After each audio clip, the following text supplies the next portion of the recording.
आपके सेवा में कुछ शब्द कहने को आमंत्रित किया है, तो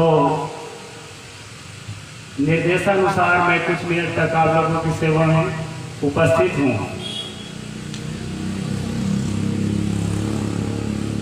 सामने में मोबाइल लगा रखा हूँ तो उसे अचरज में मत पड़ना। मेरा एक YouTube चैनल है रेशनल कबीर।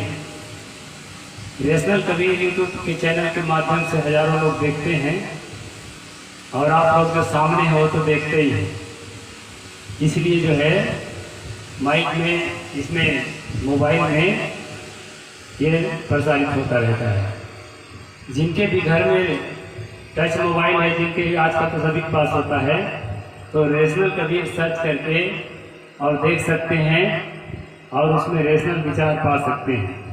क्योंकि मंचीय कार्यक्रम में प्राय नहीं कर पाता, इसलिए जो है शब्दों की सेवा आपके घर तक, आपके पास तक पहुंच सके, इसके लिए आजकल सोशल मीडिया ही एक बढ़िया साधन है।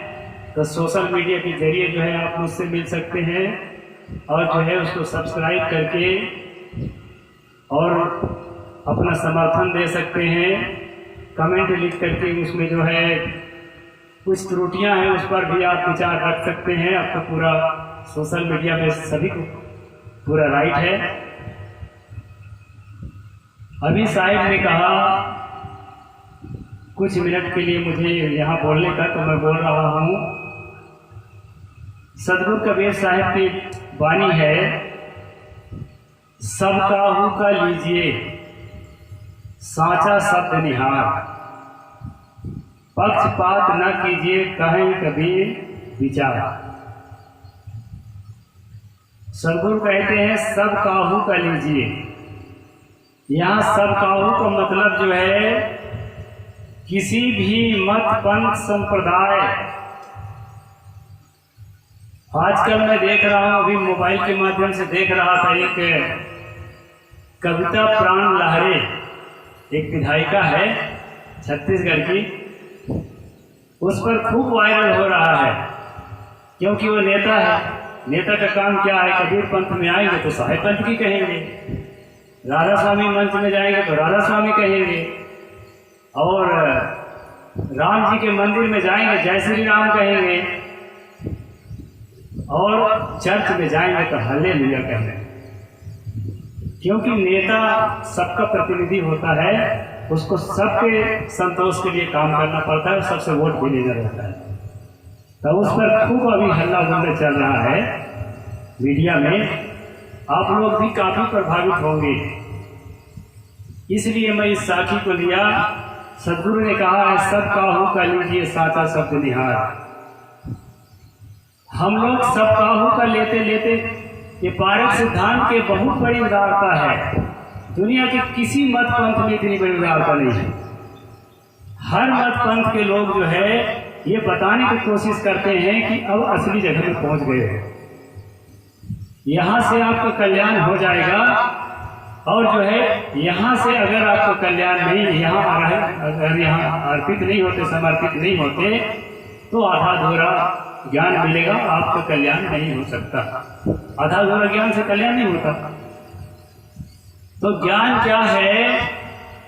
लोगों का कहना है कि जन्म लेने के पहले और मरने के बाद क्या होता है इसको ठीक से जाना।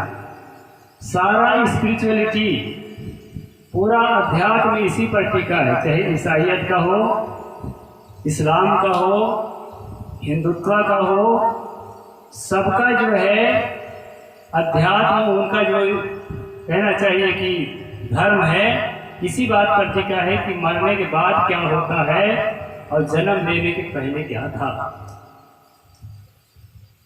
एक बात मैं बताना चाहूंगा पारक के मंच से, और वैसे सबको मालूम है, यहाँ जितने लोग बैठे हैं सभा में, सबको यह बात मालूम है कि आपके जन्म के पहले क्या था और मरने के बाद क्या हुआ। इस बात से कोई अनभिज्ञ नहीं है।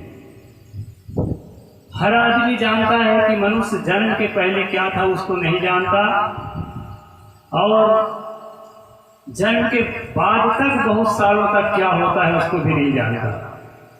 जानने समझने के लायक होने में समय लगता है। जब सीखने समझने लायक हो जाता है, इसके बाद जो बातें हमारे जीवन में गुजरती उसके बारे में थोड़ा जानता है। और मरने के बाद क्या होता है, कोई मरा हुआ आदमी वापस आकर आपको बताया नहीं है और आप अभी मरे नहीं हैं, इसलिए उसके बारे में भी कोई कुछ नहीं जानता। ये जितने गुरु लोग आते हैं बड़े बड़े लाखों करोड़ों की भीड़ में भाषण देते हैं, प्रवचन देते हैं, उसको सुनकर आपको लगता होगा कि नहीं भाई हम तो अज्ञानी हैं, भोले भाले जीव हैं, हम मरने के बाद क्या होता उसको नहीं जानते। लेकिन ये गुरु बाबा जरूर जानता होगा। इसकी बातों को हम माने, इसकी बातों पर हम विश्वास करें, क्योंकि ये जानता है इसीलिए बताता है। तो साथियों, मैं बताना चाहता हूं कि सदगुरु कबीर साहब ने इसी बीजक में कहा है, धर्म कथा जो कहते रही, लाबरी उठी जो प्रातः कहे, लाबरी बिहाने लाबरी संध्या एक लाबरी बसे हृदय में। आप लोग छत्तीसगढ़ी हैं, लबरी के मतलब समझते हैं? लबरी का मतलब होता है झूठ। ये जो धर्म की कथा कहने वाले हों, चाहे शिव भक्त हो, राम भक्त हो, राधा स्वामी भक्त हो, या और क्या क्या भक्त होते हैं दुनिया में, ईसा मसीह भक्त हो, इनके बारे में सदगुरु कबीर साहब ने आज से 600 साल पहले बता दिया था कि ये कथा कहने वाले क्या होते हैं। धर्म कथा जो कहते ही रहे, लाबरी उठ जो प्रातः कहे, प्रातः सुबह उठते ही झूठ बोलना शुरू करते हैं, समझ गए ना। और लाबरी बिहाने लाबरी संध्या, सुबह से लेकर शाम तक केवल झूठ ही झूठ बोलते हैं। अब आपको लगता होगा कि ये अविनाश दास जो है अपना पक्ष ले रहा है और सारा संसार को झूठ बता रहा है, ठीक है ना।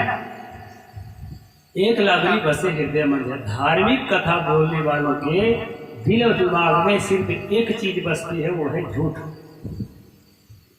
अब आज से 600 साल कबीर साहब ने 600 साल पहले कह दिया था। आज मैं क्यों याद दिला रहा हूं आप लोगों को? आज मैं अपनी आंखों से देख रहा हूं।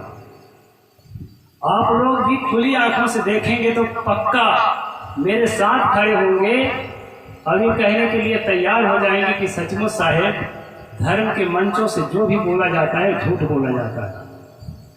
फिर आप एक प्रश्न उठाएंगे कि यह भी एक धर्म का मंच है, आप भी झूठ बोल रहे होंगे।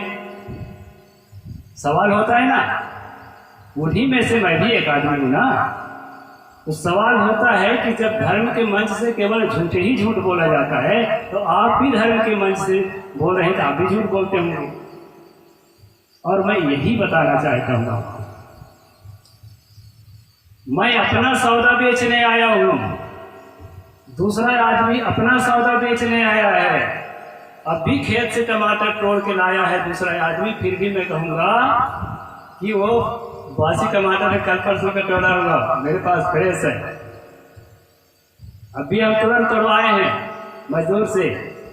अब एकदम जो है कीड़ा मकोड़ा कुछ नहीं है, हम केमिकल भी नहीं डालते, ऑर्गेनिक पैदा करते हैं। आपको मैं बताऊंगा ताकि आपको लगे कि हाँ भाई गुरु बाबा ठीक है, इसके जो है आइटम ठीक हो गए, इसी से हमको खरीदना चाहिए। सदगुरु ने कहा है, सब काहू का लीजिए साचा शब्द निहारे। साचा शब्द क्या है? जब तक आप लोग मूर्ख रहेंगे तब तक हमारे जैसे धर्म गुरु ठगते रहेंगे। ये नाम ले लो, वो मंत्र ले लो, ये पद्धति से साधना करो, वो पद्धति से, सब अपनी पद्धति बताएंगे, लेकिन सब के सब झूठ और फेक और फर्जी। मेरे जैसा ही कोई वक्ता होगा जो सच के सच आपको बता रहा है। मैं अपने लिए भी कहता हूं कि मैं अपना सौदा बेच रहा हूं, और सच्चा सौदा का पहचान आपको खुद करना पड़ेगा। एक श्लोक आया है नीति श्लोका में, कहा है यस्य नास्ति स्वयं प्रज्ञा शास्त्रम तस्य करोति किम लोचना विहीन नरस दर्पणा किम करिष्यति। इसका हिंदी कर देता हूं क्योंकि संस्कृत मैं भी नहीं जानता, याद तो कर लिया हूं। उसका अर्थ भी आज किया हूँ कि मैं संस्कृत, ना तो मैं संस्कृत का समर्थक हूँ। आप सबको निवेदन करता हूँ कि बच्चों को अंग्रेजी पढ़ाओ। संस्कृत का कोई उपयोग नहीं है भारत में, न भारत के बाहर, न व्यवहारिक जगत में, न कहीं कोई उपयोग नहीं है। उसकी जरूरत ही नहीं है। हमारे जैसे साधु बाबा एक दो श्लोक याद कर लेते हैं ना, थोड़ा सा काम आ जाता है। वो भी इसलिए काम आता है कि हम जब संस्कृत बोलते हैं तो आप लोग चौंक जाते हैं, आपकी निगाह हमारी तरफ, अरे बाबा जी का अच्छा ज्ञान कुछ बताएगा। और है कुछ नहीं। जो बात संस्कृत में कही जा सकती है वो बात हिंदी में कही जा सकती है, वो बात अंग्रेजी में भी कही जा सकती है। इसलिए संस्कृत से आप लोगों को मुक्त करना चाहिए इस देश को। संस्कृत ने जितना लूटा है उतना किसी ने नहीं लूटा है। कहते हैं अंग्रेज लुटेरा आए लूट के ले गए, अंग्रेज ने उतना नहीं लूटा है जितना संस्कृत वालों ने लूटा है। क्या लूटा है? सदगुरु कबीर साहब तो साफ साफ कहने वाले थे, ब्राह्मण ही सब कीन्ही चोरी, ब्राह्मण ही को लागत खोरी। ब्राह्मण कीन्हो वेद पुराना। अब देखना चोरी कहाँ से हो रही है। ब्राह्मण कीन्हो वेद पुराना, कैसे कै मोहि मानुष जाना। बहुत दिन से कभी पंथी है जोरा तरीके में जानता हूँ, लेकिन अधिकतम लोग का खा गा तक नहीं पढ़ते हैं। कबीर साहब को पढ़ते ही नहीं है। क्या करते हैं? सुन सुन कर ज्ञान प्राप्त करना चाहते हैं। और सुनाने कौन आता है बताऊं? आप लोगों से सम्मान लेने वाला और आप लोगों से पैसा लेने वाला, चाहे किसी पंथ का हो, वो किसी न किसी रूप में आपसे पैसा लेता है। कुछ ऐसे भी पंथ है इस इलाके में जो कहते हैं, दावा करते हैं कि हम 1 रुपया नहीं लेते। और मैं बताऊं, हमसे कम से कम 100 गुना ज्यादा रुपया लेते हैं। कैसे लेते हैं? मुहल्ला के मुहल्ला ड्यूटी लगाते हैं। एक दिन का 400 रुपया बनता है मजदूरी में। अभी काम करा रहा हूं। एक हफ्ता आपने फ्री में काम किया सेवा के नाम से तो कितना हो गया? 7 चौके 2800 रुपया जमा करे हो। यहाँ 280 रुपये की अगर कभी रसीद कटाना होगा ना, कलेजा कांपने लगता है। बिना पैसा के कोई संस्था नहीं चलता। मैं नहीं कहता कि वो गलत कर रहा है कि अच्छा कर रहा है। कोई भी संस्था बिना पैसे के नहीं चलता। कोई डायरेक्ट लेते, हम लोग डायरेक्ट लेते हैं, कोई लोग चोरी करके लेते हैं, दूसरे रूप में लेते हैं, जानने न पाए और हम इसके जेब से निकालना। तो यहाँ कोई भी आता है, जोरा तरीब नहीं, पूरे भारत में कथा सुनाने, भागवत सुनाने, प्रवचन सुनाने, वो पैसा लेने आता है और सम्मान लेने आता है। मेरे जैसा आदमी को कई जगह अपमान भी मिलता है, क्योंकि सच का रास्ता कठिन होता है। इसमें सम्मान नहीं मिलेगा, कहीं कहीं कर अपमान भी मिलता है। तो सदगुरु ने कहा है कि सब काहू का लीजिए। अच्छा, मैं संस्कृत पे हिंदी नहीं किया ना, कर देता हूँ। यस नास्ति स्वयं प्रज्ञा शास्त्रम तस्य करोति किम। जिसके पास स्वयं की प्रज्ञा नहीं है, शब्दों को समझने की शक्ति नहीं है, ठीक से छानबीन करने की शक्ति स्वयं की नहीं है आपके अपने पास, शास्त्रम तस्य करोति किम। ये शास्त्र ज्ञान उसका कुछ भी नहीं बना सकता, ना बिगाड़ सकता। ठीक है ना? लोचना विहीन नरस क्या दर्पण है क्यों कर सकती। जिसके पास आंख नहीं है, दर्पण उसको मदद नहीं कर सकता।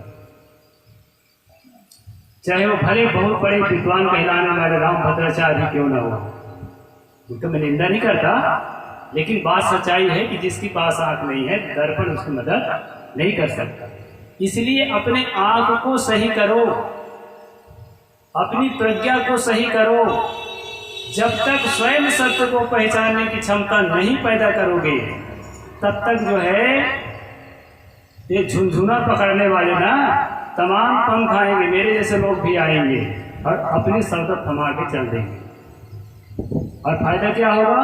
कुछ भी फायदा नहीं होगा।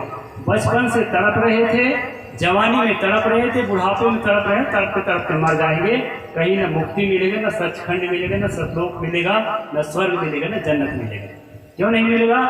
क्योंकि आज साइंस का युग है, इस प्रकार का कोई लोकांतर होता ही नहीं है।